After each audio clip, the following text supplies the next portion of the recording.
and seeing the multitudes, he went up into a mountain. And when he was set, he opened his mouth and taught them, saying. He really kind of turns our concept of kingdom upside down. God's just very radically, quickly turning everything on its head. You wonder why Jesus could gain any kind of following. Those things are not things that we would maybe celebrate in normal life. But talk about what it means to be blessed in a way that completely contradicts the way the world sees blessing. These are the heart's postures, taking on the reality of what it means to be King's kids. All of the Beatitudes are paradoxical statements. And we see that all through the Bible, right? If you believe this, then this is going to happen. And you're like, no, that is not normal. This is the character you're supposed to have. Now, this is the resulting conduct. Character that's supposed to mark our lives. The identity that we're called to live out. We will never, ever, ever understand the Beatitudes if we don't focus on the figure that they point to. Otherwise, it's just dead, dry doctrine.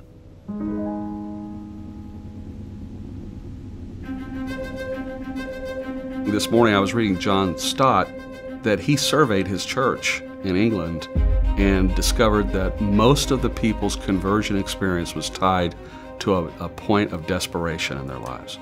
Poor in spirit is a bankruptcy in spirit. There's nothing that I have that I can offer Jesus. I think it maybe goes back to what Jesus said, if you want to find your life, you got to lose it. It's the exact opposite of the American dream. And so when you lose everything, you're really gaining. There are times when I've just felt like I have no clue what I'm doing. I don't know. I feel poor in spirit a lot.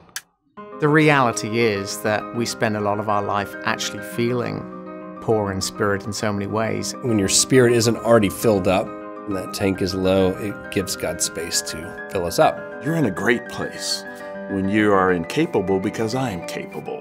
We get a chance to be human, but it allows him to be God. Jesus doesn't leave us in our spiritual bankruptcy. And so when Jesus starts with the worst picture of humanity, I think it's because he knows where he's going to take us. I think a lot of what I do is I mourn with people. Literally, a pastor walks out of a room where someone just breathed their last, up a floor to another room where one just breathed their first.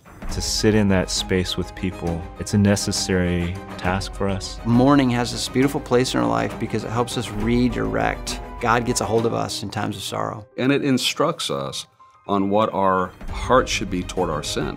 I know that I grieve God, and I feel grieved about that. Poor in spirit and the mourning go hand in hand. As a believer, God fills in the void. My head would explode if I didn't weep. Jesus wept.